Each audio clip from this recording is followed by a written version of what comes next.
Hey guys, welcome to my channel. और अगर तुम फिर से लौट कर आए हो मेरा एक वीडियो देखने के बाद दूसरा वीडियो देखने, तो welcome back to my channel और यह वीडियो। तो आज हमारा जो टॉपिक है वो है एक पूरा का पूरा चैप्टर एंड उसका नाम है breathing and exchange of gases. ठीक है, तो बिना कुछ देरी के स्टार्ट करते हैं breathing and exchange of gases.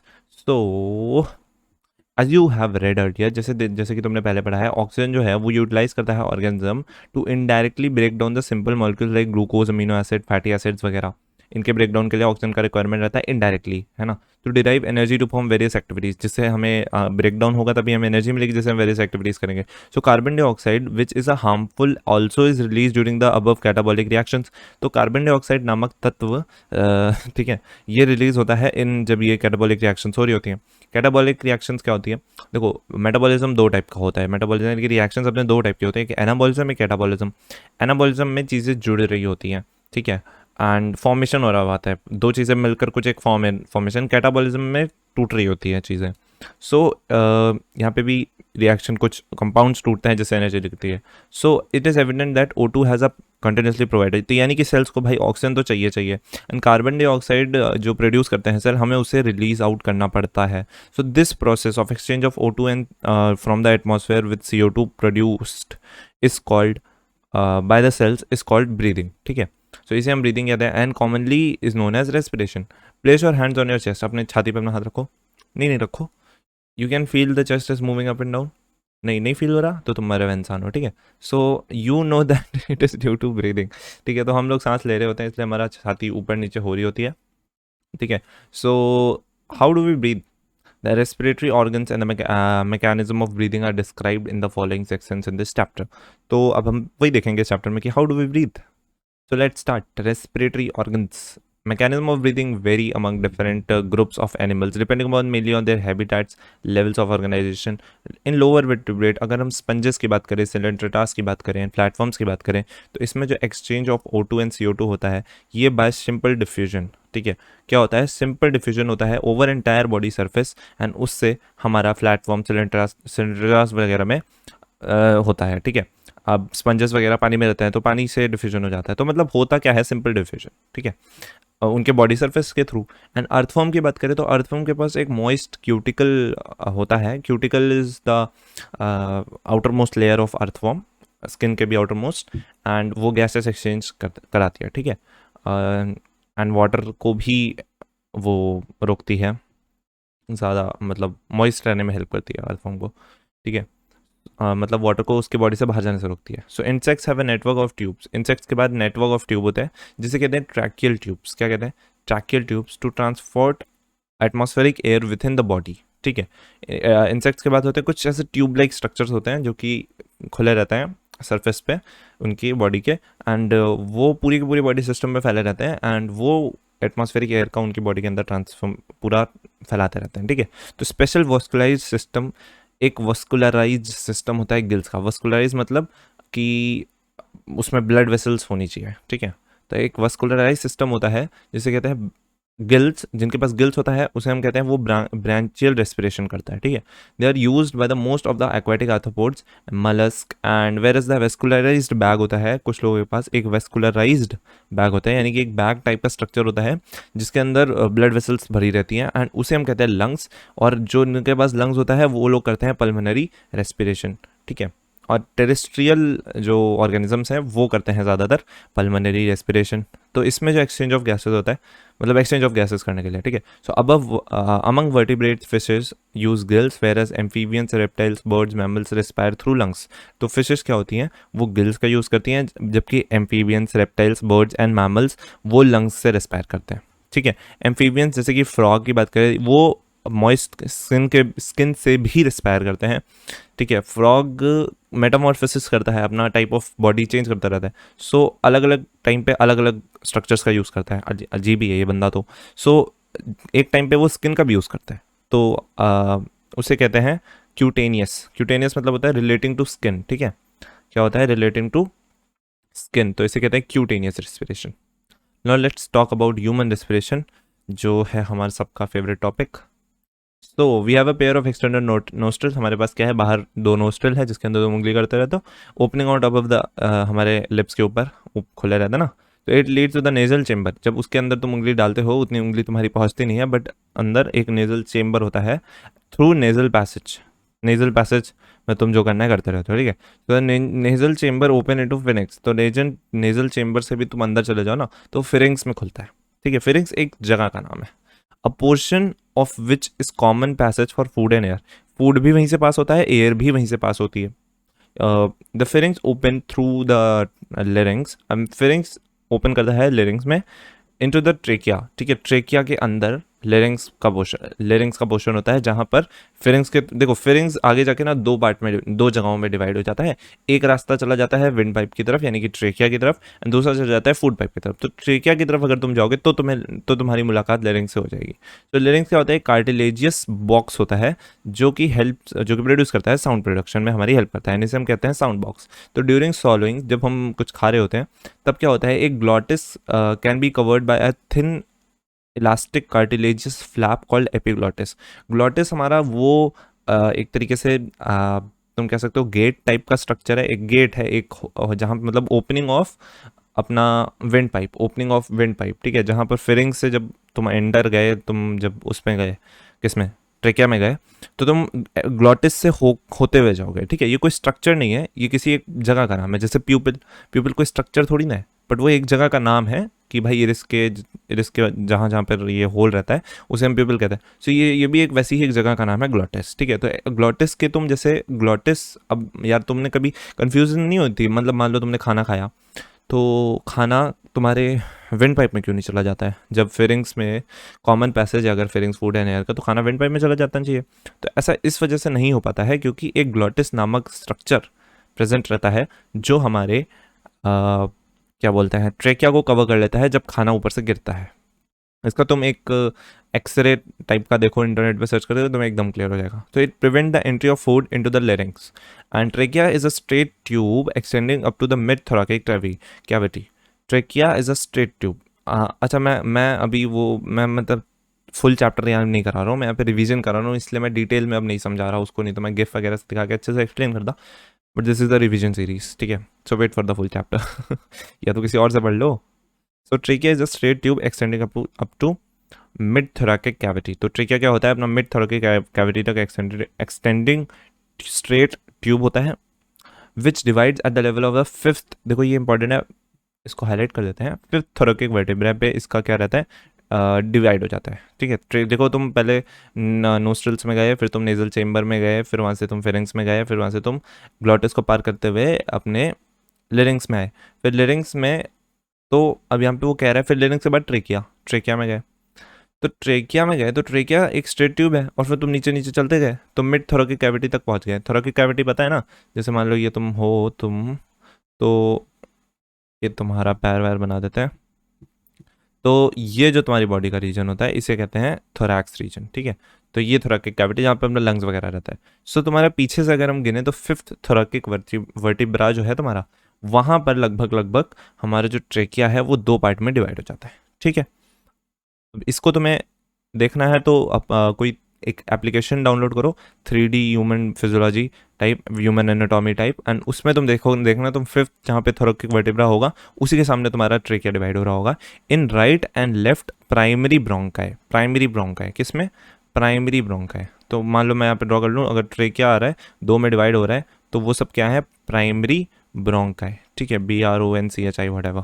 So each bronchi undergoes repeated division to form secondary, tertiary bronchi.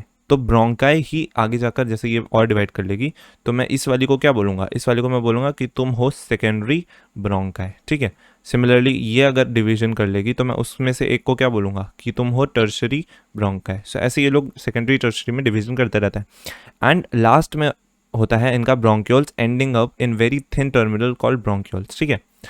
तो डिवीजन चलता रहता है एंड फाइनली एक फाइनल डिवीजन तो आएगा ना कभी तो रुक जाएगा। सो वो है bronchioles and bronchioles, the trachea primary, secondary and tertiary bronchi and initial bronchioles are supported with the incomplete cartilages. तो अभी ब्रोंक्यूल्स के बाद भी है कुछ, अभी बताता हूँ। तो पहले क्या होता है, पहले एनसीईआरटी कुछ और बताना चाहती है और वो कह रही है कि जो ट्रेकिया होता है हमारा, और जो हमारा प्राइमरी, सेकेंडरी, टर्शरी ब्रोंकाई होते हैं, और जो हमारा इनिशियल ब्रोंक्यूल्स होता है, ब्रोंक्यूल्स भी ध्यान देना इसको, ये उसको मैं मार्क कर देता हूँ, इनिशियल ब्रोंक्योल्स भी इसमें इन्वॉल्व है।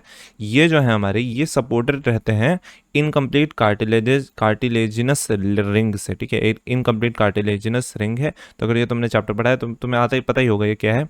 वैसे मैं बता देता हूँ, इनकम्प्लीट तभी देखो, जैसे ये मान लो तुम्हारा ट्रेकियल ट्यूब है, तो यहाँ पर कुछ ऐसे रिंग लगे होते हैं कार्टिलेज के, जो कि ट्रेकिया को सपोर्ट करते हैं जब उससे हवा नहीं होती है, तो ताकि हवा, तो वो कोलैप्स ना कर जाए, तो वो इनकम्प्लीट होते हैं, ठीक है। पूरा एक सर्कल में नहीं होते, ऐसे इनकम्प्लीट से स्ट्रक्चर रहते हैं, तो इन्हें हम क्या कहते हैं, इनकम्प्लीट कार्टिलेजिनस रिंग्स, ठीक है। Let's continue. So each terminal bronchiole give rise to number of very thin and irregular walled and vascularized bag-like structure called alveoli. So terminal bronchioles तक पहुंच गए। अब ब्रोंक्यूल्स के बाद एक बैग लाइक स्ट्रक्चर होता है एल्वोलाई, ठीक है। एक बहुत थिन सा स्ट्रक्चर होता है, ठीक है, वेरी थिन, 2-3 सेल का बाउंड्री रहता है इसका, ठीक है, बहुत थिन स्ट्रक्चर है और इरेगुलर वॉल्ड है। इरेगुलर वॉल्ड है और वेस्कुलराइज्ड भी है। इरेगुलर वॉल्ड क्यों है? क्योंकि ऐसे वो होता है ना, राउंड राउंड, एल्वोलाई की बात कर रहे हैं यार, ऐसे ऐसे रहता है ना राउंड राउंड का, ताकि सरफेस एरिया ज़्यादा रहे। सो ये इरेगुलर वॉल्ड होता है एंड बैग लाइक स्ट्रक्चर होता है जिसको कहते हैं alveoli. So the branching network of bronchi, bronchioles and alveoli comprises lungs. तो ये जो पूरा था अपना, इस सबको साथ में हम, इसकी एक कवर वगैरह सब रहती है, तो उन सबको हम साथ में क्या कहते हैं, लंग्स कहते हैं, ठीक है। So we have two lungs which are converted, which is covered by a double layered lura with a lunar fluid between them, ठीक है। होता क्या है कि अपना लंग है ये, ठीक है, ये तुमको लंग्स का फोटो दे रखा है, फोटो दे रखा है। एंड इसमें देखो, बाहर के साइड एक मेम्ब्रेन है एंड एक मेम्ब्रेन अंदर के साइड है, 2 मेम्ब्रेन्स हैं एंड उनके बीच में लूरल फ्लूइड है, उनके बीच में क्या है, लूरल फ्लूइड है। तो ये क्यों होता है? ये होता है ताकि फ्रिक्शन ना जनरेट हो, क्योंकि अपना लंग्स ऐसे फूलता है, पिचकता है, फूलता है, पिचकता है। तो ये चीज़ लिखी है, it reduces friction on the lung surface and the outer pleura membrane is in close contact with the thoracic cavity. Obviously जो बाहर वाली होगी वो थोरेकिक से एकदम क्लोज कॉन्टैक्ट, मतलब अच्छे से जुड़ी रहती है, एंड जो इनसाइड वाली होती है वो हमारी and the lining where is the inner ruler is contact with the lungs, ठीक है, एंड लंग सरफेस से अंदर वाली जुड़ी रहती है। And the part starting with the external nostrils up to the terminal bronchioles constitute the conducting part. अब देखो ये इंपॉर्टेंट है, अब कोई पूछ सकता है कि what is the conducting part, ठीक है, कंडक्टिंग पार्ट कितना होता है अपने लंग्स में? तो कंडक्टिंग मतलब जो सिर्फ एयर को कंडक्ट करता है, ठीक है, वहाँ पे कोई डिफ्यूजन नहीं हो रहा होता है, तो उसे कहते हैं कंडक्टिंग पार्ट। तो यहाँ पर हमें दिख रहा है कि कौन कौन सा कंडक्टिंग पार्ट है, और कौन कौन सा कंडक्टिंग पार्ट है हमारे पास है एक्सटर्नल नॉस्ट्रल, सिंपल, वहाँ पे कोई एक्सचेंज नहीं हो रहा था। अप टू टर्मिनल ब्रोंक्यूल्स यानी जो ब्रोंक्यूल्स का एंड था वहाँ तक हमारा कंडक्टिंग पार्ट होता है, got. And whereas the alveoli और उनके डक्ट्स वो फॉर्म करते हैं हमारा रेस्पिरेटरी और एक्सचेंज पार्ट। तो एक्सचेंज पार्ट कौन करता है फॉर्म? एल्वोलाई एंड उनके डक्ट, पूरा ही मार्क हो गया। सो एल्वोलाई एंड उनके डक्ट कंडक्टिंग पार्ट को फॉर्म करते हैं, जैसे कि ये एल्वोलाई होता है गंदा सा, तो ये जो इसकी डक्ट है ये एल्वुलर डक्ट है, तो ये भी कंडक्टिंग थोड़ा बहुत ये एक्सचेंज करती है, सॉरी कंडक्टिंग कह रहा हूँ, एक्सचेंज पार्ट बनाते हैं, ठीक है, of the respiratory system. So the conducting part transport atmospheric air to the alveoli. तो एटमॉस्फेरिक एयर जो है वो एल्वुलाई तक पहुंचाने का काम करता है कंडक्टिंग पार्ट, और कुछ नहीं करता है।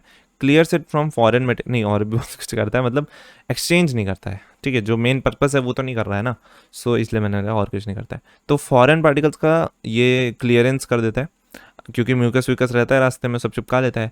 ह्यूमिडिफाइज है ना, ह्यूमिडिफाई कर देता है, तुम्हारे जो बाहर से एयर आ रही है ना उसे थोड़ा सा ह्यूमिडिफाई कर देता है। And also brings air to the body temperature, and air को ना थोड़ा बॉडी टेम्परेचर थोड़ा सा गर्म करता है, बॉडी टेम्परेचर तक ले आता है। So exchange part is the site of actual diffusion. तो एक्सचेंज पार्ट में एक्चुअल डिफ्यूजन होता है O2CO2 का between the blood and the atmospheric air में, ठीक है। So lungs are situated in the thoracic chamber, जो लंग्स हमारे थोरेकिक चैम्बर में सिचुएटेड है, which is anatomically air tight, मतलब कोई मशीन से नहीं, एनाटॉमी ही हमारी उसको ऐसा बनाई है कि वो एयर टाइट चैम्बर होता है। एयर टाइट चैम्बर पता है, जैसे एयर टाइट कंटेनर नहीं होता, मतलब एकदम ही हवा उससे नहीं बाहर अंदर होती है। तो हमारा जो थोरेकिक चेंबर होता है वो एयर टाइट चेंबर होता है जिसके अंदर लंग्स हमारे बैठे रहते हैं। थोरेकिक chamber is form dorsally by the vertebral column. Dorsally किसका बना रहता है? वर्टेब्रल कॉलम का। एंड वेंट्रली हमारा स्टर्नम का बना रहता है, ठीक है। I think you can imagine this. And literally ribs का बना रहता है, साइड साइड में रिब्स होते हैं। On the lower side of the dome shaped, lower side में एक डोम शेप्ड डायफ्राम नामक स्ट्रक्चर रहता है। And the anatomical setup of the lung in the thorax is such that any change in the volume of the thoracic cavity will be reflected in the lungs pulmonary cavity. देखो, anatomically setup of the lungs in the thorax is such a way, हमारा जो anatomical setup है मतलब lungs को इस तरीके से रखा हुआ है कि कोई भी any change in the volume of thoracic cavity, अगर thoracic कैविटी के वॉल्यूम में कोई भी चेंज होता है तो वो चेंज हमारे लंग्स पे भी होगा। Such an arrangement is essential for breathing. इसका ना ब्रीदिंग में बहुत इंपॉर्टेंट रोल होता है, as we can not directly alter the pulmonary volume, क्योंकि हम डायरेक्टली लंग्स को ही उस लंग्स को नहीं दबा सकते हो तुम, है ना। लंग्स को जाके हाथ से दबा दो, ये नहीं कर सकते तुम, बट डेलिकेट से ऑर्गन है ना, सो डायरेक्टली उस पर प्रेशर नहीं लगा सकते, डायरेक्टली उस पर नहीं कर सकते। तो हमने इसका एक मैकेनिज्म बना रखा है। देखो, तुमने 10th 11th में एक एक्टिविटी कराते हैं वो लोग, वो उसमें हमको क्या कहते हैं, एक ऐसे ग्लास लेते हैं एंड उस ग्लास में एक कोई कंटेनर होता है, उसे नीचे से तोड़ने को कहते हैं। एंड वहाँ पर एक बलून या फिर कोई रबर टाइप का स्ट्रक्चर लगा लो एंड उसको बांध दो एंड उससे एक धागा कनेक्ट कर दो, ठीक है। ये इलास्टिक होता है, ये अपना इलास्टिक सा स्ट्रक्चर होता है। मतलब ये मैंने खींच दिया है उसको। अगर मैं, ये एक रस्सी होती है, ठीक है, रस्सी को खींचोगे तो वो ऐसा दिखेगा एंड रस्सी को नहीं खींचोगे तो वो ऐसा दिखेगा। लेट मी ड्रॉ दिस, ऐसा दिखेगा, सिंपल है ना।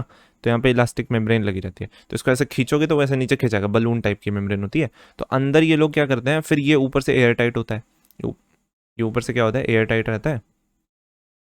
एंड इसके अंदर यहाँ पर क्या हो रहा होता है, इसके अंदर हमने रखा होता है लंग्स। लंग्स मतलब लंग्स नहीं, वो तो एक्चुअली आई थिंक बलून ही रखवाते थे।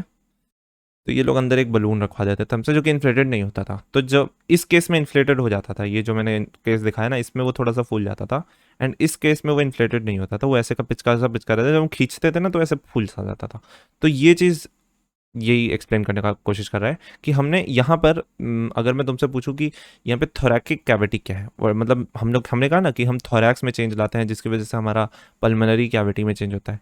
तो थोरैकिक वॉल्यूम जो यहाँ पर है वो ये है, देखो ये, अरे रेड से ही कर दिया, ब्लू लिया तो था मैंने। देखो, ये जो हमारा एरिया है ये होता है हमारा थोरैकिक कैविटी।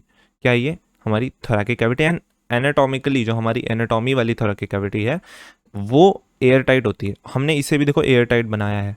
क्यों एयर टाइट बनाया है? क्यों है मतलब, क्योंकि देखो, अगर हम वहाँ पे प्रेशर गिराएं तो हम चाहते हैं कि लंग्स फैल जाए, यानी लंग्स भी फूलें, क्योंकि लंग्स के अंदर कुछ ना कुछ तो एयर है, तो वो फूलेगा, प्रेशर पड़ेगा तभी वो फूलेगा। सो समझ गए होगे तुम। तो कंटिन्यू करते हैं। तो रेस्पिरेशन इन्वॉल्व फॉलोइंग स्टेप्स, कुछ फॉलोइंग स्टेप्स हैं जो रेस्पिरेशन में इन्वॉल्व होते हैं। पहला, ब्रीदिंग और pulmonary ventilation bye which the atmospheric air is drawn in and CO2 rich alveolar air is release out. पहले क्या होता है, ब्रीदिंग होता है जिसे पल्मोनरी वेंटिलेशन भी कहते हैं। एंड इसमें होता क्या है, इसमें एटमॉस्फेरिक एयर अंदर आती है and CO2 rich alveolar air बाहर जाती है। सेकेंड, फर्स्ट हो गया। Second, diffusion of gases. Second step में ऑक्सीजन और CO2 का डिफ्यूजन होता है अक्रॉस एल्वुलार मेम्ब्रेन के अक्रॉस ये हो रहा होता है। Third, transport of gases by blood. हमारा जो ब्लड है वो क्या करता है, उसको लेता है, उसका ट्रांसफॉर्मेशन मतलब गैसेस का इधर उधर ट्रांसपोर्टेशन करता है। Fourth, diffusion of O2 and CO2 between the blood and the tissue तक पहुंचकर O2 एंड CO2 का एक्सचेंज वगैरह हो रहा होता है। Fifth, utilisation of O2 by the cell for catabolic reaction and resultant release in CO2। तो ये तुम एक चीज नोटिस करो कि रेस्पिरेशन में इतने सारे स्टेप्स इन्वॉल्व हैं, ये सारे के सारे होने चाहिए, ये पूरा का पूरा रेस्पिरेशन है।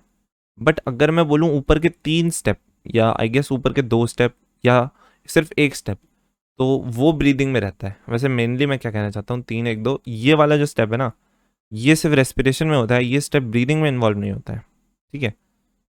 चलो कंटिन्यू करें। Mechanism of breathing. अब हम पहले तो मैकेनिज्म ऑफ देखेंगे, कैसे हम लोग सांस ले पाते हैं, ठीक है। तो एक लंबी सांस लो और तैयार हो जाओ इस टॉपिक को पढ़ने के लिए। तो ब्रीदिंग इन्वॉल्व्स 2 स्टेजेस। देखो 2 स्टेजेस होते हैं ब्रीदिंग में। एक इंस्पिरेशन, जब तुम सांस अंदर लेते हो, during which atmospheric air is drawn in, ठीक है। यहाँ पे क्या होता है, एटमॉस्फेयर हमारे अंदर आती है।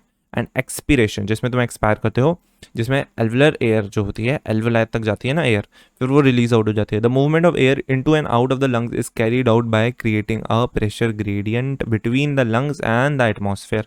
तो हम लंग्स एंड एटमॉस्फेयर के बीच में एक प्रेशर ग्रेडियंट क्रिएट करते हैं जिससे ये हो पाता है। सो प्रेशर ग्रेडियंट मतलब देखो तुमको पता है कि high pressure to low pressure movement होता है किसी भी चीज़ का, high to low gradient, high to low density, तो वही चीज़ है। So the inspiration can occur in if the pressure within the lungs intrapulmonary pressure, यानी कि लंग्स के अंदर का, इंट्रा मतलब अंदर, एक्स्ट्रा मतलब बाहर, तो अगर लंग्स के अंदर का प्रेशर कम है, ठीक है, तो क्या होगा कि बाहर से हम इंस्पिरेशन करेंगे ना, inspiration can occur if the pressure with the lungs is less than the atmospheric pressure. तो एटमॉस्फेरिक प्रेशर अगर ज़्यादा होगा, लंग्स का प्रेशर कम होगा, तो एयर बाहर से अंदर आ जाएगी, ठीक है, high pressure to low pressure, ठीक है। That is negative pressure in the lungs can respect with respect to the atmosphere. Similarly बात करें हम, expiration takes place when intrapulmonary pressure is higher than the atmospheric pressure. जब intrapulmonary pressure, जब lungs का pressure ज़्यादा होगा, atmosphere का कम होगा, तब हमारा एक्सपिरेशन हो जाएगा। तो ये बेसिक मैकेनिज्म है एक्सपिरेशन का। फिर the diaphragm and the specialised set of muscles, external and internal costal muscle between the ribs helps in this generation of the such gradient. तो हमें यानी कि ब्रीदिंग के लिए सिर्फ ये ग्रेडियंट बनाना है और बाकी काम हमारा खुद होता रहेगा। तो अब ये ग्रेडियंट कौन बनाता है? ये ग्रेडियंट बनाते हैं हमारे प्यारे मसल्स। कौन से मसल्स? कई सारे मसल्स है, डायफ्राम इन्वॉल्व है और कुछ एक स्पेशलाइज सेट ऑफ मसल्स हैं, external and internal intercostal muscles भी इन्वॉल्व रहते हैं, ठीक है। तो help in the generation of the gradient, ठीक है। So inspiration is initiated by the contraction of the diaphragm. यहाँ पे कुछ चीज़ें बहुत इंपॉर्टेंट है जो मैं अंडरलाइन कर दूंगा। हेल्प इन जनरेशन, नहीं ये नहीं, कुछ भी अंडरलाइन नहीं करना होता है, ये मैं वहाँ करना चाह रहा था। Contraction of diaphragm increases the volume in the thoracic chamber. जब हम कॉन्ट्रैक्शन करते हैं डायफ्राम का, तो इंक्रीज हो जाता है volume of the thoracic chamber in the atrioposterior anteroposterior axis, ठीक है। The contraction of external intercostal muscle lifts up the rib. अब यहाँ पर एक और चीज़ हो रही है, intercostal muscle, contraction of external costal, contraction of external costal intercostal muscle. देखो मैं तुमको बताना क्या चाह रहा हूँ, पहले तो ये समझो कि एंटीरियो पोस्टीरियर क्या होता है, ठीक है। तो एंटीरियो पोस्टीरियर होता है इस तरीके से, इस पोजीशन को कहते हैं एंटीरियो पोस्टीरियर, ठीक है। कॉन्ट्रैक्शन ऑफ डायफ्राम, देखो डायफ्राम रिलैक्स ना अपना इस स्टेज में रिलैक्स होता है, जब वो कर्व डोम शेप बनाए रखता है तो वो रिलैक्स स्टेट है, ये उसकी रिलैक्स है। फिर जब वो क्या बोलते हैं कॉन्ट्रैक्ट करता है तो अपनी मसल्स को खींचता है, तो खींच के सीधी हो जाती है ना। तो ये उसका क्या बोलते हैं कॉन्ट्रैक्टेड स्टेट है। कॉन्ट्रैक्शन जब होता है तो वो छोटा सा हो जाता है एंड सीधा हो जाता है, एंड रिलैक्स स्टेट जब होता है तब वो ऐसा डोम शेप ले लेता है, वो उसका रिलैक्स स्टेट है, वो ऐसा ही है। वो कॉन्ट्रैक्ट होता है तो क्या होता है, सीधा हो जाता है। तो यहाँ पे हमारा डायफ्राम जो हुआ ना कॉन्ट्रैक्ट हुआ, which increases the volume of thoracic chamber, जिससे हमारा जो थोरैकिक चेम्बर था उसका वॉल्यूम बढ़ा, एंड थोरैकिक चेम्बर का वॉल्यूम बढ़ेगा तो हमारा पल्मोनरी वॉल्यूम भी बढ़ जाएगा, यानी कि लंग्स का वॉल्यूम भी बढ़ जाएगा। दोनों एक ही बातें हैं जो हमने एक्सपेरिमेंट करके देखा ना, थोरैकिक चेम्बर बढ़ेगा या लंग्स पल्मोनरी का क्या बोलते हैं पल्मोनरी चेम्बर का वॉल्यूम इंक्रीज होगा, दोनों से एक ही बात है, क्योंकि वो बढ़ेगा तो वो बढ़ेगा। तो एंटीरियर पोस्टीरियर एक्सिस यानी कि ऊपर नीचे ऊपर नीचे ऊपर नीचे वाले एक्सिस पे उसका तुमने वॉल्यूम बढ़ा दिया। नाउ अब क्या होगा, external intercostal muscle lift up करेंगे, ये क्या होंगे, कॉन्ट्रैक्ट होंगे। जब यहाँ पे एक चीज़ बहुत इंपॉर्टेंट है याद रखने वाली, जो तुम्हें याद होनी चाहिए, जब एक्सटर्नल इंटरकॉस्टल मसल कॉन्ट्रैक्ट करते हैं तो वो सब लिफ्ट अप कर देते हैं रिब्स को एंड द स्टर्नम, ठीक है। रिब्स एंड स्टर्नम को लिफ्ट अप कर देते हैं, कौन सी, increase in the volume in the thoracic chamber in the dorsoventral, ठीक है। डॉर्सो वेंट्रल यानी कि आगे पीछे आगे पीछे आगे पीछे, ये आगे पीछे पीछे डॉर्सो एंड आगे वेंट्रल। तो डॉर्सो वेंट्रल एक्सिस में जब यहाँ पर वॉल्यूम बढ़ता है, क्योंकि रिब्स देखो, रिब्स स्टर्नम तुम्हारे डॉर्सो वेंट्रल एक्सिस में ही है ना, तो वो जब करेगा उस रिब्स लिफ्ट अप होंगी तो डॉर्सो वेंट्रल में ही तुम्हारा वॉल्यूम बढ़ रहा होता है। So the overall increase in the thoracic volume cause the similar increase in the pulmonary volume. तो पल्मोनरी वॉल्यूम भी बढ़ता है और increase in pulmonary volume decreases the intra pulmonary pressure to less than the atmospheric pressure. तो अब इतना जो volume बढ़ा तो प्रेशर डिक्रीज हो जाएगा, ठीक है। वॉल्यूम बढ़ेगा तो अब उतने ही, देखो वॉल्यूम का प्रेशर क्या होता है, जब कम से कम जगह में ज़्यादा से ज़्यादा एयर होती है तो ज़्यादा से ज़्यादा प्रेशर होता है। अब हमने वॉल्यूम बढ़ा दिया तो प्रेशर गिर गया, समझ रहे हो, क्योंकि उतनी ही एयर थी एंड हमने वॉल्यूम बढ़ा दिया तो प्रेशर गिर गया। सो देखो यहाँ पे डायग्राम में ये रिब्स हमारे रेज्ड अप हो रहे हैं, किसकी वजह से? Contraction of what? Contraction of what? Contraction of extra sorry external external external intercostal muscle, ठीक है।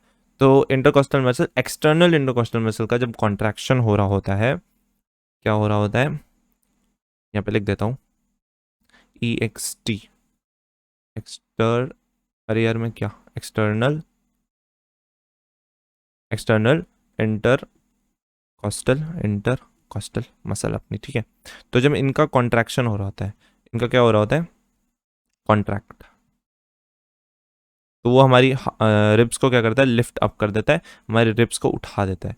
एंड इस साइड मैंने बताया था डायफ्राम जब कॉन्ट्रैक्ट करता है, देखो डायफ्राम पहले ऐसा था, ये ऐसा है, अभी ये कॉन्ट्रैक्ट करेगा तो कैसा हो जाएगा? सीधा सा हो जाएगा, है ना। तो सिर्फ सीधा सा हो जाता है तो वो क्या बोलते हैं उसे कि वो, अच्छा यहाँ पर वो काफ़ी हद तक सीधा हो भी चुका है, थोड़ा नीचे आ भी गया है, पहले वो ऐसे था, अब वो थोड़ा नीचे आ रहा है कॉन्ट्रैक्ट करते हुए। तो कॉन्ट्रैक्ट करते हुए जो नीचे आ रहा है वो काफ़ी हद तक नीचे आ जाता है, लगभग इस पोजीशन तक, एंड वो कॉन्ट्रैक्ट हो जाता है तो वो सीधा हो जाता है। तो देखो इतना वॉल्यूम बढ़ गया ना, इतना इतना इतना पहले ऊपर था, अब इतना ही नीचे आ गया, तो तुम्हारा वॉल्यूम बढ़ गया किस डायरेक्शन में?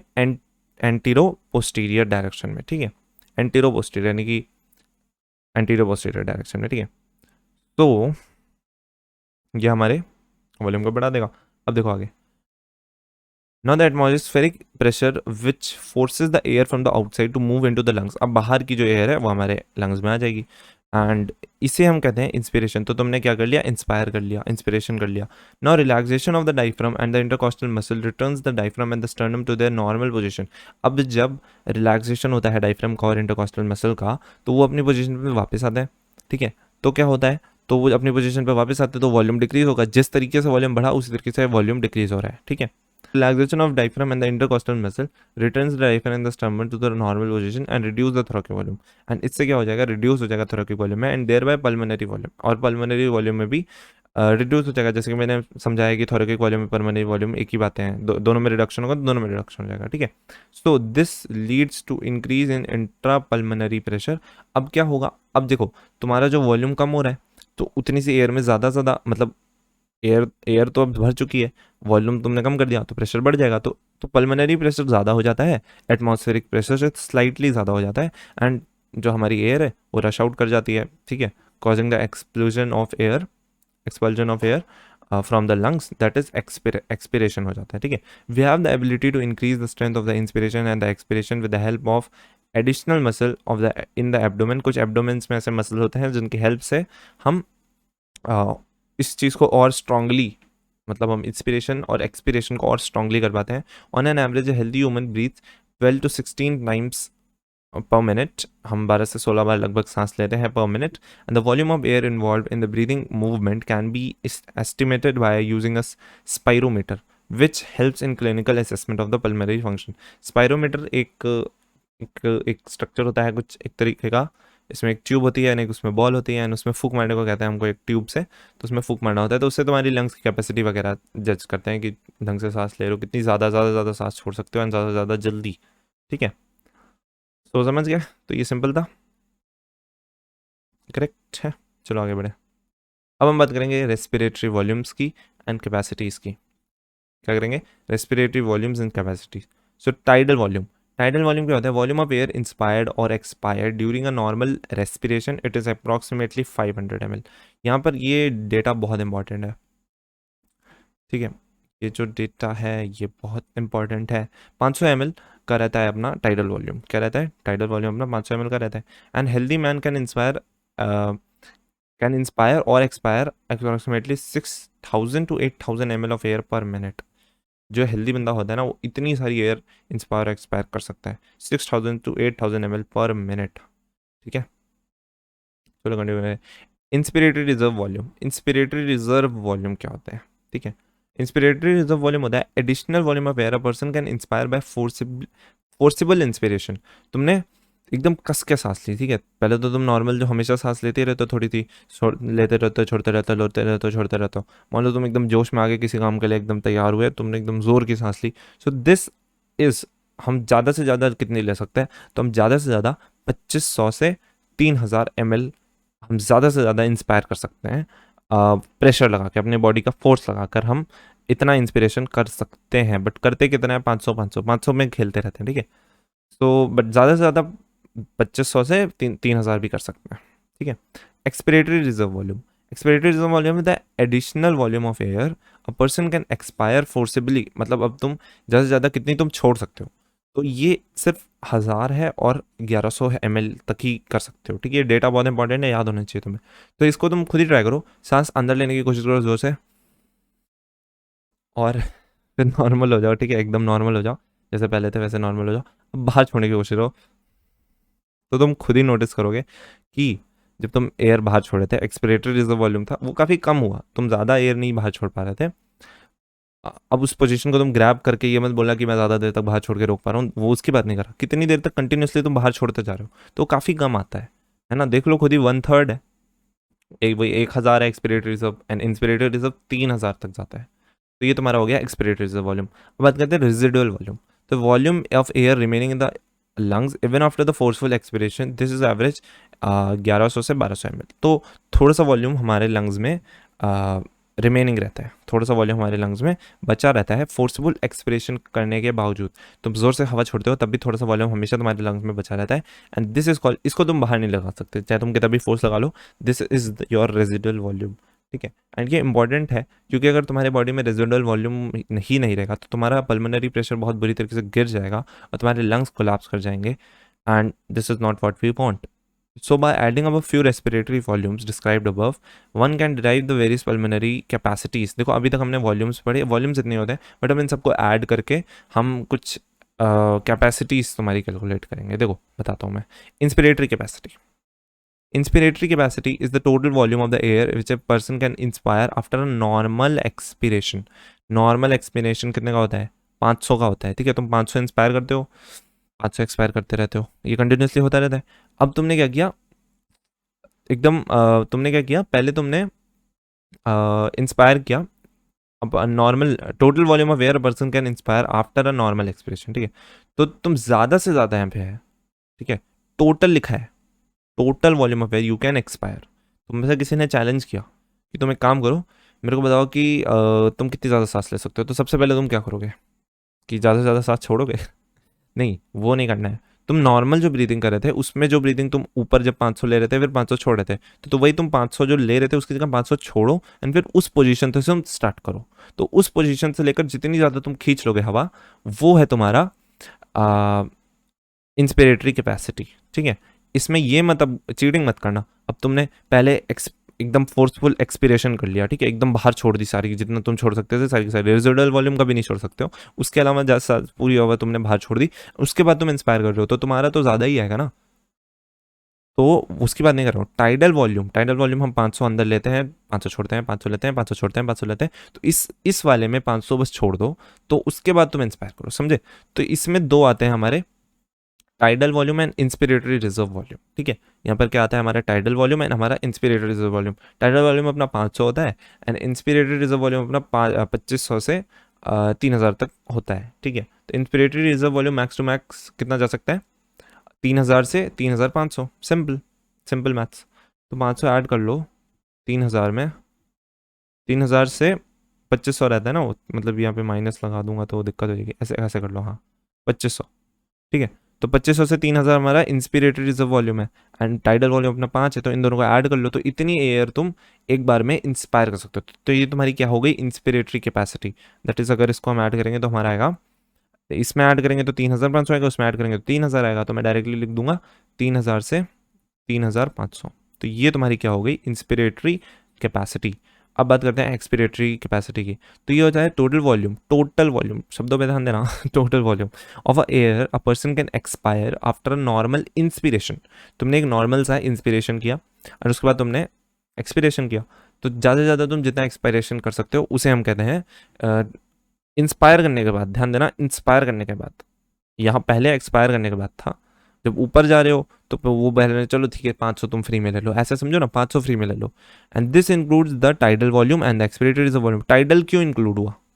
टाइडल क्यों इंक्लूड हुआ? क्योंकि हमने पहले हवा इंस्पायर की 500। अगर हम मान लो इंस्पायर नहीं करते पहले 500, मैं तुमसे बोलता कि 500 तुम एक्सपायर करके करो, तो तुम्हारा क्या होता? तब तुम्हारी इंस्पिरेटरी रिजर्व वॉल्यूम ही आता और वही तुम्हारा इंस्पिरेटरी कैपेसिटी हो जाता।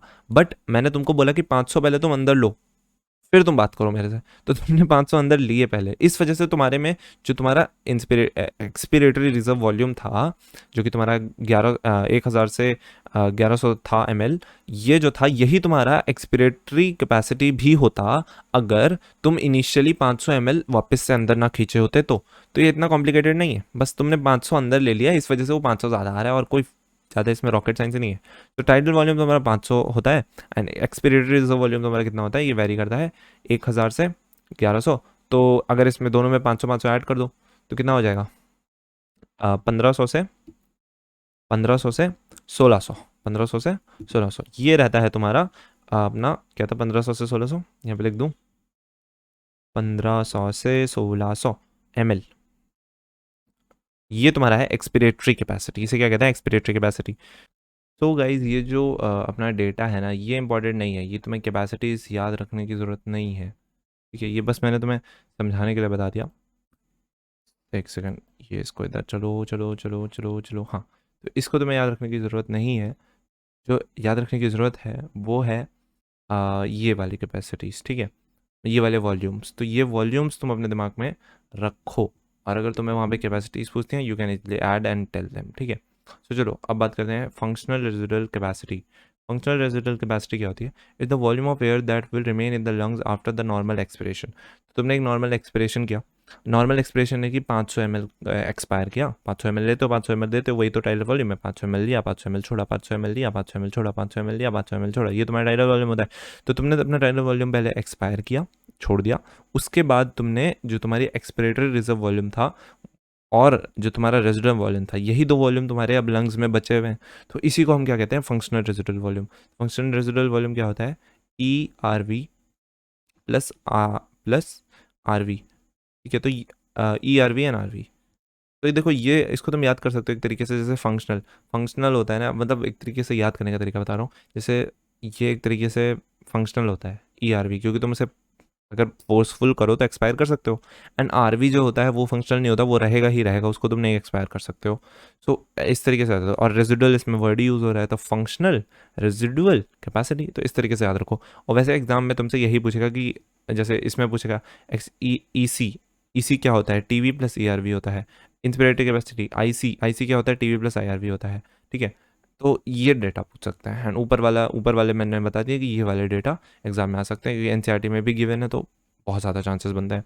सो बात करते हैं वाइटल कैपेसिटी की। Vital capacity the maximum volume where a person can breathe by a forced expiration. तुमने एक दम लगा के एक्सपायर किया, तो जितना तुम ज़्यादा एक्सपायर कर सकते हो वो सारा। इसमें देखो रेजिडुअल वॉल्यूम नहीं आता, इसमें रेजिडुअल वॉल्यूम छोड़कर सब आता है, ठीक है?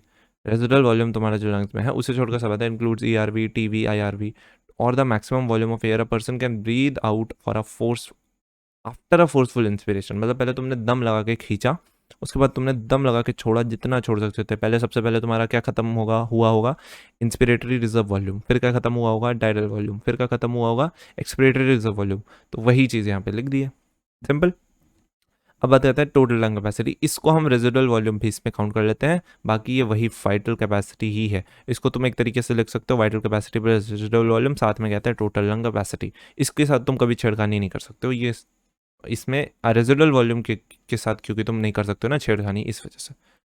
तो अगर हम बात करेंगे एक्सचेंज ऑफ गैसेस, छेड़खानी मतलब कि उसे तुम पूरे टोटल टीएलसी जो है तुम्हारा, तो ये तुम्हारी लंग कैपेसिटी, तो टोटल लंग कैपेसिटी तो है, बट क्या तुम उतनी एयर एक्सपायर कर सकते हो? जी नहीं। तो वही चीज़ मैं बता रहा था। और ना ही उतनी एयर तुम इंस्पायर भी कर सकते हो, क्योंकि रेजिडुअल वॉल्यूम तो फिक्स है ना, तो वो थोड़ी ना तुम और एक्स्ट्रा ले लोगे कहीं से, या उसको एक्स्ट्रा छोड़ दोगे कहीं से। तो एक्सचेंज ऑफ गैसेस की बात करेंगे तो alveola is the primary site for exchange of gases. Exchange of gases also occur between the blood and tissue. O2 and CO2 are exchange in these sites by simple diffusion, ठीक है? तो क्या होता है? एल्वुला जो है वहाँ पे प्राइमरी एक्सचेंज होता है गैसेस का, and exchange of gases blood and tissue के बीच में होता है। मतलब वही पहले तो तुम्हारे लंग्स में होगा एल्वुला की हेल्प से, फिर वही घूम फिर के टिश्यूज़ तक पहुँचेगा, वहाँ पे भी एक्सचेंज होगा एंड वहाँ पे O2 दे दिया जाएगा, CO2 ले लिया जाएगा and this side by simple diffusion. ये सिंपल डिफ्यूजन से प्रोसेस होगा mainly based on the pressure and concentration gradient.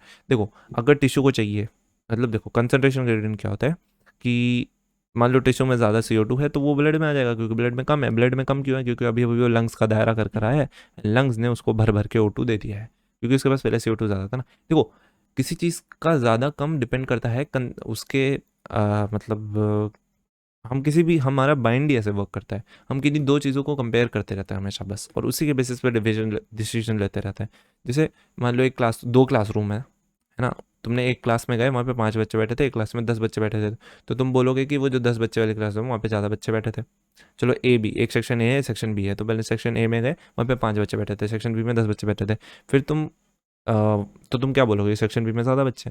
अब चलो, अब मैंने सेक्शन ए में 15 नहीं, चलो 40 बच्चे बैठा दिया, इन सेक्शन बी में 10 बच्चे, ठीक है। सेक्शन बी में भी देखो मैंने कंसंट्रेशन बढ़ाया, लेकिन सेक्शन ए में ज़्यादा बढ़ा, तो तुम अब क्या बोलोगे? तुम बोलोगे सेक्शन ए में ज़्यादा बच्चे हैं, तो जबकि बढ़ाए तो मैंने बी में, तुम कहोगे ए में भी तो बढ़ाए। तो मतलब हम रिस्पेक्ट के किए बिना हम किसी ज़्यादा या कम की बात नहीं करते हैं, है ना। मैं बोलूँगा मैंने तो बी में बढ़ाया, तुम ए में ज़्यादा क्यों बता रहे हो?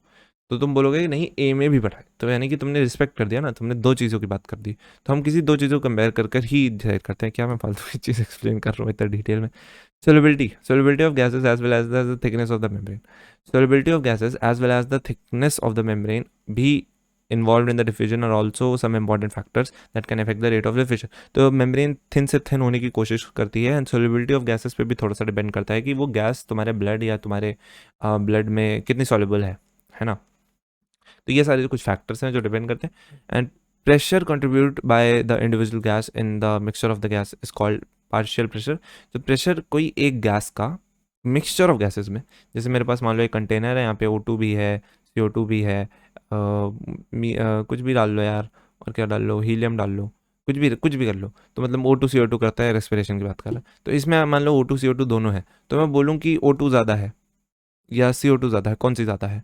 तो जो ज़्यादा होगी मैं बोलूँगा इसका पार्शियल प्रेशर ज़्यादा है, जो ज़्यादा होती है उसी का पार्शियल प्रेशर भी ज़्यादा होता है। एंड किसी, मैं बोलूँ O2 का प्रेशर क्या है, तो तुम ये नहीं बोलोगे कि O2 का प्रेशर ये है ना, तुम कहोगे O2 का पार्शियल प्रेशर ये है। क्यों ऐसा क्यों बोलोगे? क्योंकि वहाँ पर कोई एक गैस तो नहीं है ना, वहाँ पे मिक्सचर ऑफ गैसेस है, तो ओवरऑल प्रेशर डिफरेंट होगा। जैसे तुम एक वर्ड यूज़ कर दोगे पार्शियल प्रेशर, मैं समझ जाऊँगा कि ओवरऑल प्रेशर तो कुछ और है, बट तुम जो बता रहे हो मुझे वो तुम O2 का ही बता रहे हो सर, ठीक है। तो इसको हम PO2 लिखते हैं, ठीक है। So pressure contributed by individual gas in a mixture of gases. So PO2 for oxygen and PO2 यानी कि partial pressure of carbon dioxide. तो हम pressure of oxygen and carbon dioxide as a partial pressure ही बोलेंगे, क्योंकि दोनों ही present होती हैं सर्टेन अमाउंट्स में for carbon dioxide. So partial pressure of these two gases in the atmosphere and the two sides of the diffusion are given in table 7.1. तो 7.1 का दायरा लेते हैं। चलो है क्या, ये पार्शियल प्रेशर है, नॉट द परसेंटेज। ये these are the partial pressure in mmHg, मैंने परसेंटेज बोल दिया था ना, okay. These are the partial pressure of in mmHg of carbon dioxide and CO2 at the different parts involved in the diffusion and the comparison to the atmosphere. तो atmosphere में देखो O2 का partial pressure 159 and CO2 का 0.3। Alveoli में 104, alveoli में 104 and carbon dioxide का कितना है, कम है, दैट इज 40। तो देखो जो एटमॉस्फेयर में होगा पार्शियल प्रेशर लगभग वैसा ही एल्वुलाई में भी दिखेगा। I tell you the reason. Blood, deoxygenated blood में देखो, डीऑक्सीनेटेड ब्लड में ऑब्वियसली कार्बन डाइऑक्साइड ज़्यादा होगा तो उसका पार्शियल प्रेशर भी ज़्यादा होगा। अनऑक्सीडेटेड में ऑक्सीजन ज़्यादा होगा तो उसका भी पार्शियल प्रेशर ज़्यादा होगा। करेक्ट है, सही है। टिश्यू की बात करो तो देखो टिश्यू में कार्बन डाइऑक्साइड ज़्यादा होगा, क्योंकि टिश्यू मेटाबॉलिज्म करता रहता है और ऑक्सीजन की कमी होती रहती है, तो उसमें भी देखो थोड़ा सा पार्शियल प्रेशर ऑक्सीजन का, यहाँ पर कार्बन डाइऑक्साइड का पार्शियल प्रेशर थोड़ा सा ज़्यादा है। एंड तुम एक चीज़ नोटिस कर रहे हो कि डीऑक्सीनेटेड एंड टिश्यू का लगभग पार्शियल प्रेशर सेम हो जाता है, क्योंकि जो आर्टरी जाती है टिश्यू के पास एंड उसको ऑक्सीजन देती है, उसे कार्बन डाइऑक्साइड लेती है, तो उसके जितना ही वो यहाँ पे पार्शियल प्रेशर कर लेती है ना। और उस टिश्यू से आ रही है ना, तो टिश्यू जितना में, यानी अब तो वेन कहेंगे जो टिश्यू से आ रही है, तो वो जो टिश्यू से डीऑक्सीनेटेड ब्लड लेकर आ रही है वेन, वो उसका पार्शियल प्रेशर वही टिश्यू जितना ही हो जाता है, ठीक है। फिर वो वापस से ऑक्सीजनेटेड हो जाती है लंग्स में, तो उसका पार्शियल प्रेशर फिर से ऑक्सीजन का बढ़ जाता है, क्योंकि ऑक्सीजन चला जाता है उसके अंदर, क्योंकि ऑक्सीजन उसमें अंदर कम होता है, समझ रहे हो। So the data given and in table देखते हैं उसको. So the data given in table clearly indicate the concentration gradient of the O2 from alveoli to blood and blood to tissue. ठीक है, तो कंसंट्रेशन ग्रेडियंट कैसे show करता है ये देखो, जहाँ से जिसका कंसंट्रेशन होगा वो चीज़ वहाँ जाने की कोशिश करेगा. मतलब देखो, दो कॉम्बिनेशन हमारे बॉडी में होते हैं. एक जब ऑक्सीजनेटेड ब्लड टिश्यू से मिलता है, दूसरा डिऑक्सीनेटेड ब्लड टिश्यू से निकलता है. एक तरीके से मिलता तो नहीं है, मतलब वही है कि टिश्यू जब ऑक्सीजनेटेड ब्लड जा रहा होता है तो वही blood vessel deoxygenated blood carry करना चालू कर देती है. जब वो टिश्यू से निकल रही होती है तो मैली हो जाती है. ठीक है.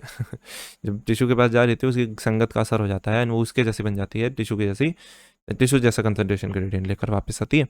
जाति पर इसमें है, तो यहाँ पर तुम क्या देख रहे हो कि ऑक्सीजन यहाँ पर ज़्यादा है तो ऑक्सीजन टिश्यू में जाएगा. सिंपल. करेक्ट है. तो ये चीज़ यहाँ पे बताने की कोशिश कर रहे हैं कि जिसका पार्शियल प्रेशर ज़्यादा है एंड उसके अपने कंसंट्रेशन के हिसाब से, कंसंट्रेशन ग्रेडियंट के हिसाब से वो मूव करेगा.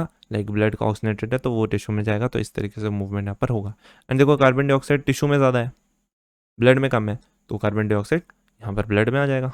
एंड वो पार्शियल प्रेशर बढ़ा देगा कार्बन डाइऑक्साइड, इस ब्लड को बना देगा डीऑक्सीनेटेड. अब ये डीऑक्सीनेटेड ब्लड जाएगा हमारे एल्वुलाई के पास. ठीक है, एल्वुलाई के पास देखो, एटमॉस्फेरिक एयर ही एल्वुलाई का ये चीज़ डिसाइड करती है एक तरीके से, है ना. क्योंकि एटमॉस्फेरिक एयर ही तो तुम इनहेल करते हो, वही तुम्हारे एल्वुलाई तक पहुंचती है, तो इसलिए यहाँ पे लिखा है. फिर अगर हम ब्लड डीऑक्सीनेटेड ब्लड की बात करें एंड एल्वुलाई की बात करें, तो यहाँ पे देखो ऑक्सीजन, यहाँ का पार्शियल प्रेशर काफ़ी ज़्यादा है तो ये इस तरफ जाएगा. देखो, प्रेशर तभी ज़्यादा होगा जब वो गैस वहाँ पर ज़्यादा होगी, तो बात वही है.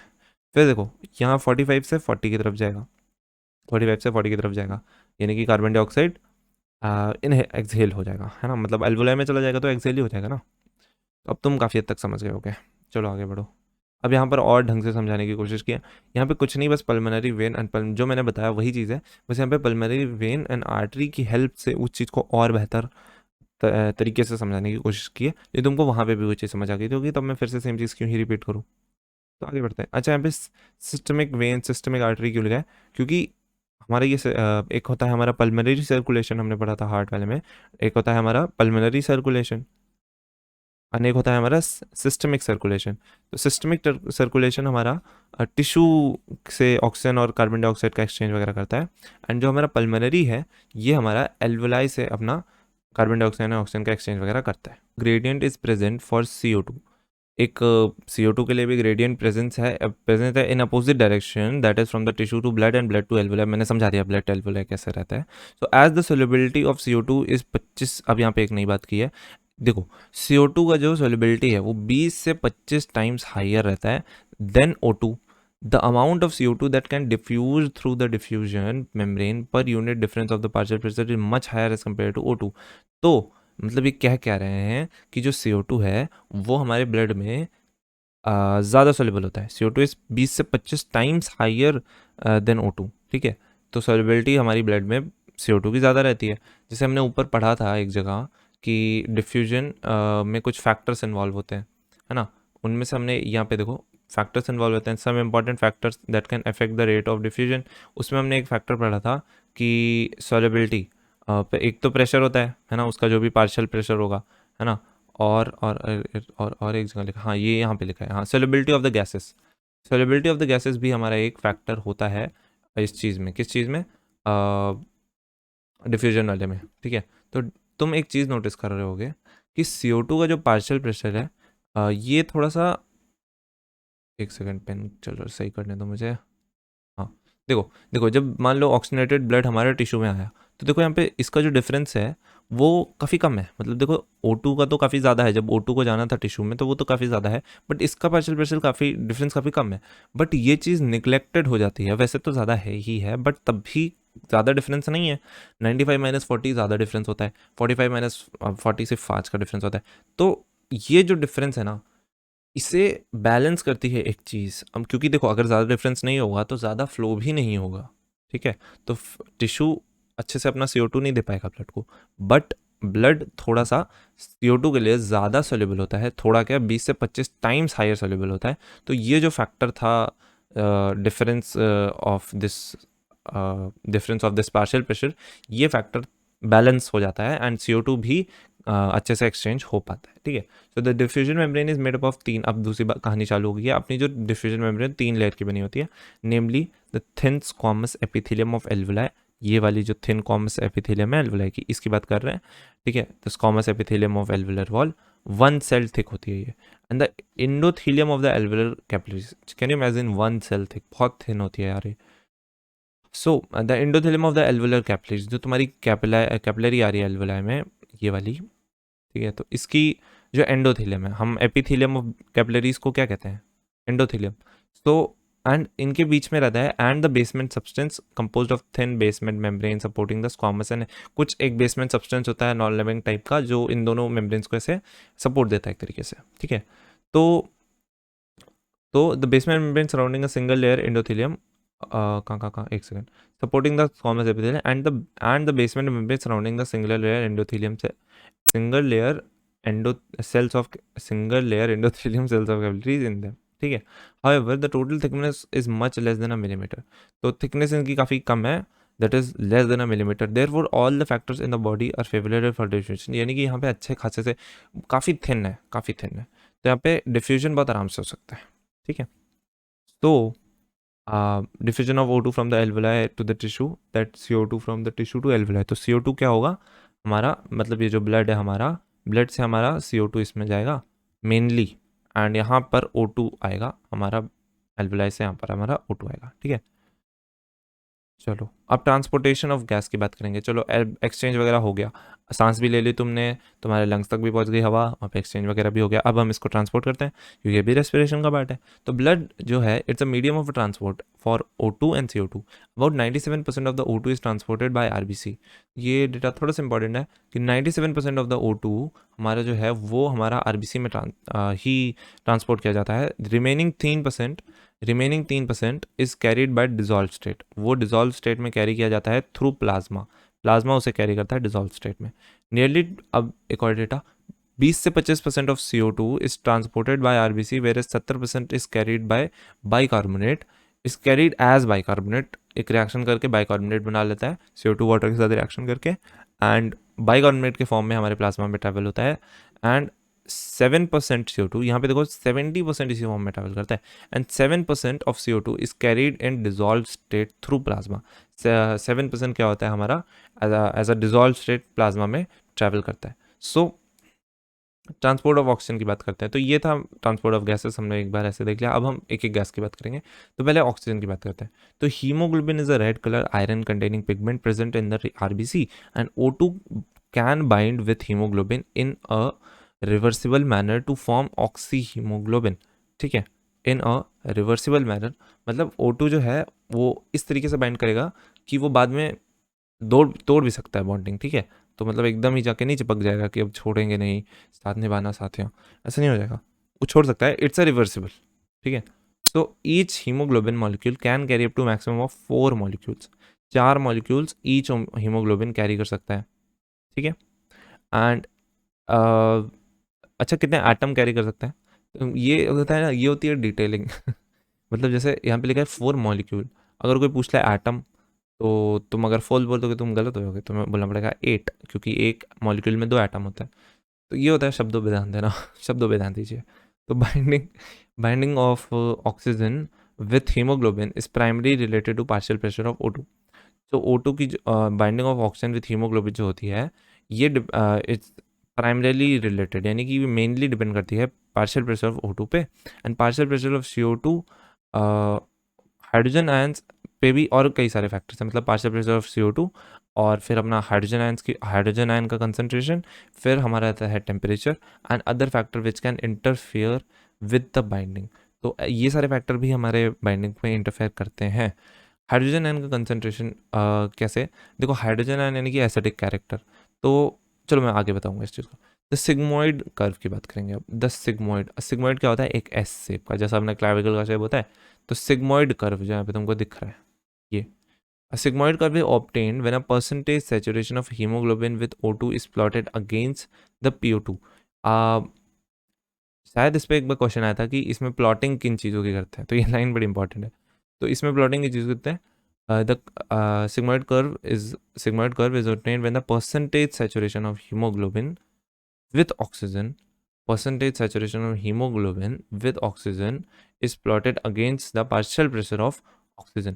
यानी कि जो अपना परसेंटेज है हीमोग्लोबिन और ऑक्सीजन की बाइंडिंग का, है ना, जितने भी हीमोग्लोबिन ऑक्सीजन की बाइंडिंग का जो भी परसेंटेज है उसका जो सैचुरेशन है, मतलब कितना है वो, मतलब वही कितना अपना O2 एंड हीमोग्लोबिन का बाइंडिंग हो रखा हुआ है इन कंपेरिजन विथ, मतलब दूसरी साइड पे हमारा रहता है partial pressure of oxygen, and partial pressure of oxygen हमारा नीचे वाले पे रहता है, यानी कि एक्स एक्सेस पे रहता है, and percentage saturation of haemoglobin with oxygen हमारा ये रहता है हमारा आई।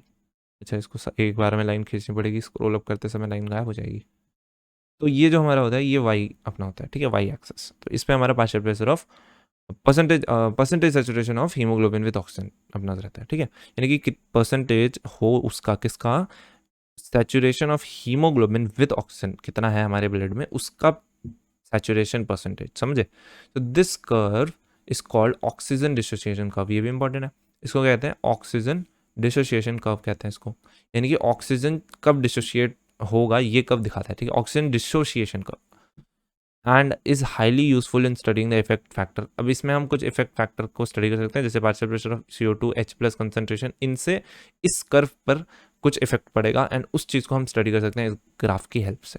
सो on binding of O2 with haemoglobin, so in the alveoli where there is high PO2, जहाँ पे हाई PO2 होता है, लो PCO2 होता है, लेसर H+ कंसंट्रेशन होता है एंड लोअर टेम्परेचर होता है, ये सारे फेवरेबल फैक्टर्स हैं फॉर्मेशन ऑफ ऑक्सी हीमोग्लोबिन।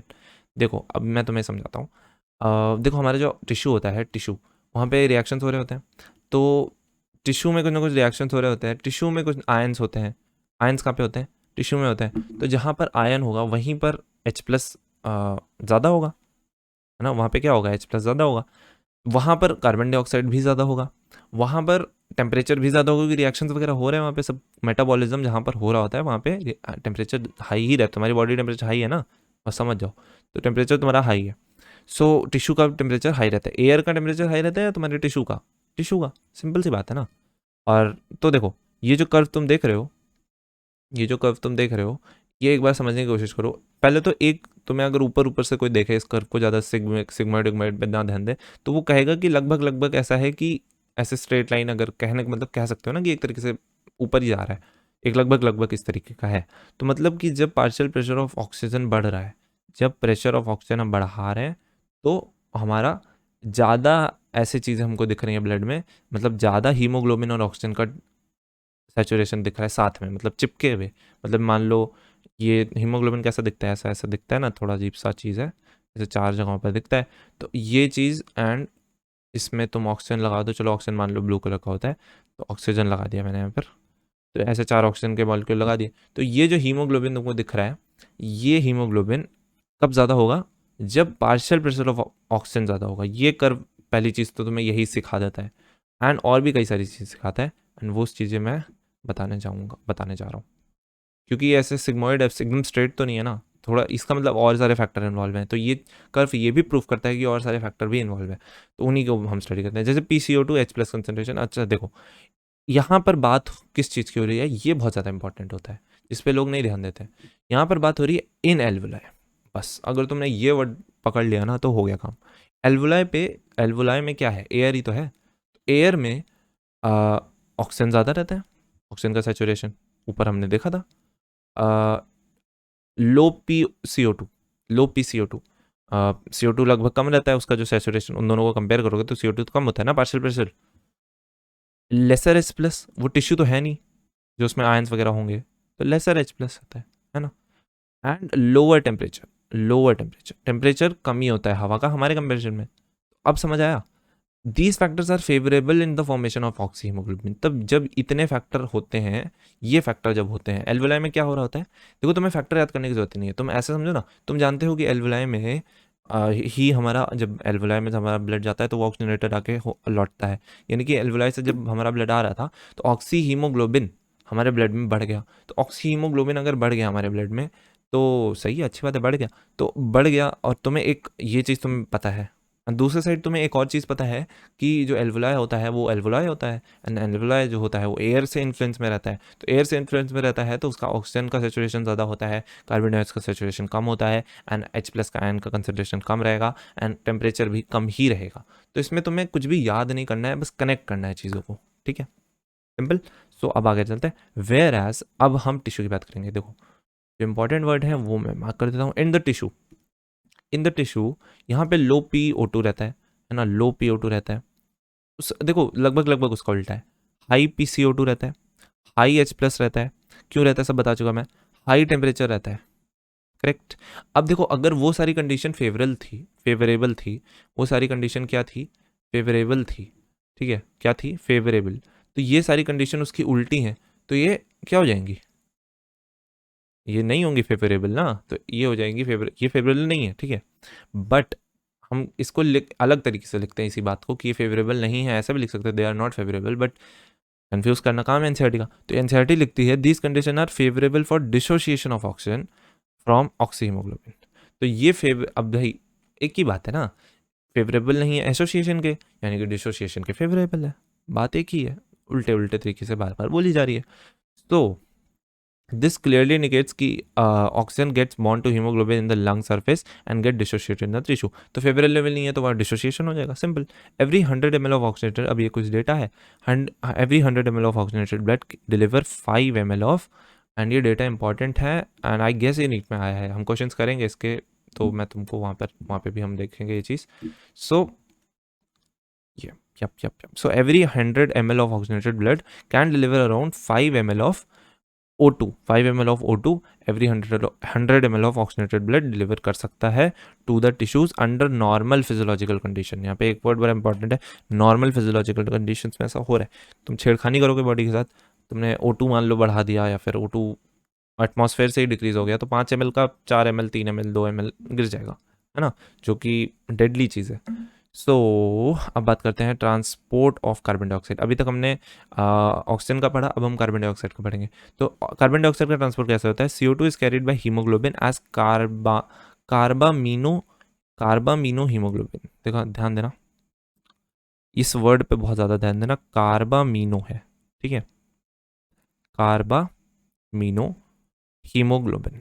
जब ऑक्सीजन बाइंड करता है तो हमें ऑक्सीजन हीमोग्लोबिन कहते हैं, पर जब कार्बन डाइऑक्साइड हीमोग्लोबिन से, जी हाँ कार्बन डाइऑक्साइड भी हीमोग्लोबिन से बन करता है, और हम इसे कहते हैं कार्बामीनो हीमोग्लोबिन।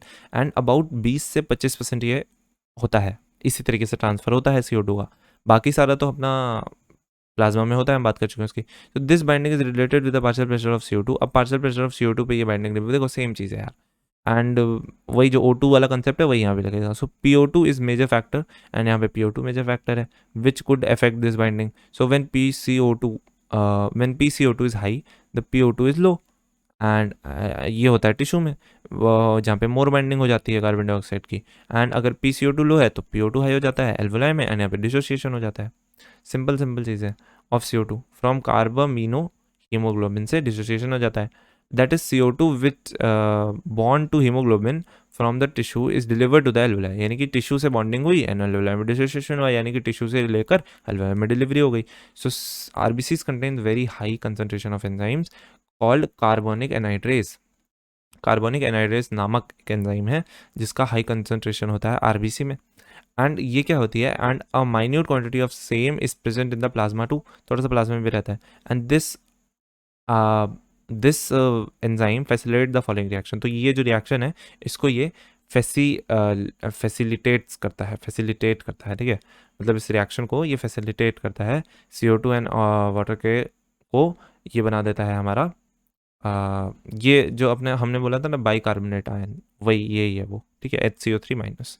तो ये जो रिएक्शन है हमारा होता है CO2 एंड H2O रिएक्ट करते हैं कार्बोनिक एनहाइड्रेस के प्रेजेंस में, H2CO3 बना देते हैं, एंड H2CO3 फिर से कार्बोनिक एनहाइड्रेस के प्रेजेंस में आयंस में ब्रेक हो जाते हैं, that is HCO3- and H+।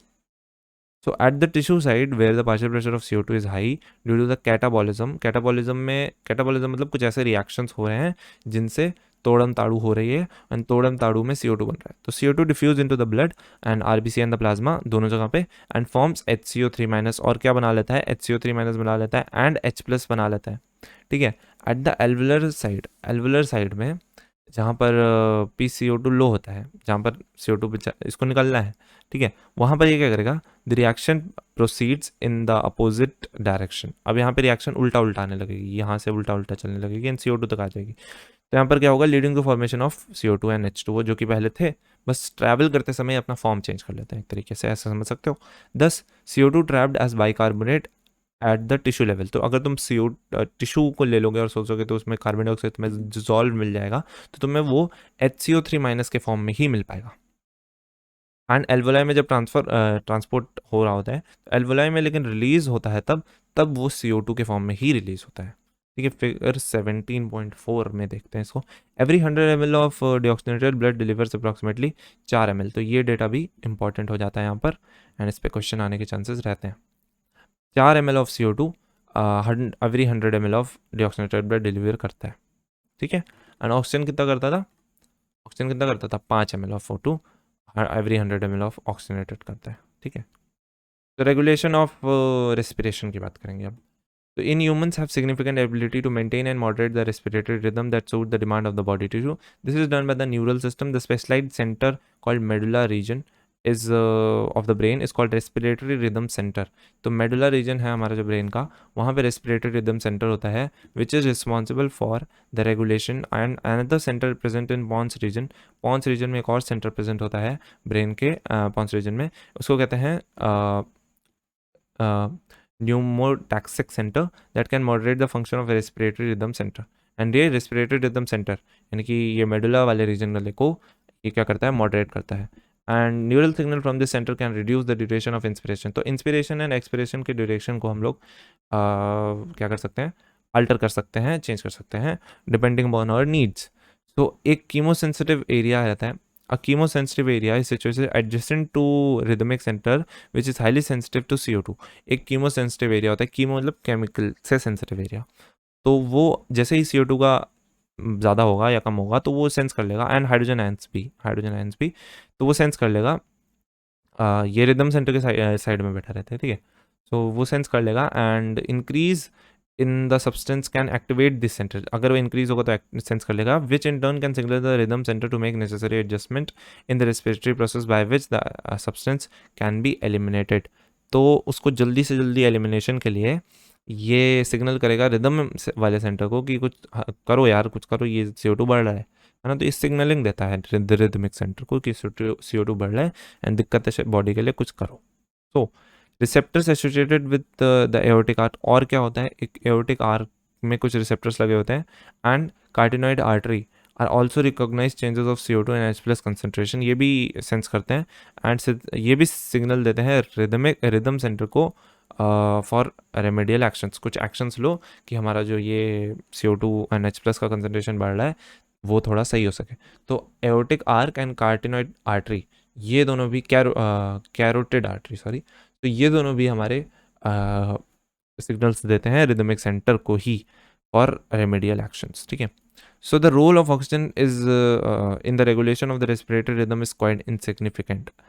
तो ऑक्सीजन का जो रोल है हमारे रेस्पिरेटरी रिदम में, उसका देखो ज़्यादा नहीं है, मेनली CO2 का ही है ना।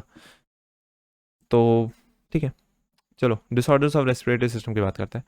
पहले अस्थमा जो होता है, अस्थमा तब होता है when there is a difficulty in breathing, जिसकी वजह से एक वीजिंग होता है, causing wheezing due to inflammation of bronchi and bronchioles. ठीक है, तो ब्रोंकाई एंड ब्रोंक्यूल्स, देखो यहाँ पे ये बहुत इंपॉर्टेंट है कि क्यों क्या होता है इसमें, इन्फ्लेमेशन हो जाता है ब्रोंकाई एंड ब्रोंक्यूल्स में। NCERT की लाइन है, हूबहू दिमाग में छाप लो, ठीक है, बात मानो मेरी, एकदम छाप लो दिमाग में। फिर एक बात करें एफेंसीमिया की, ये एक क्रॉनिक डिसऑर्डर है and which alveolar walls are damaged due to which respiratory surface are decreased। इसमें क्या होता है, रेस्पिरेटरी सरफेस डिक्रीज हो जाता है क्योंकि हमारी जो एल्वुलर वॉल है वो डैमेज हो जाती है, एंड ये होता है सिगरेट स्मोकिंग से की वजह से। सो सिगरेट पीना बंद कर दो और अपनी ज़िंदगी जीवन में खुश रहो। लास्ट चीज़ की बात कर लेते हैं इस चैप्टर का, occupational respiratory disorder in certain industries. ये ऑक्यूपेशनल है ना, ऑक्यूपेशन से रिलेटेड है कुछ।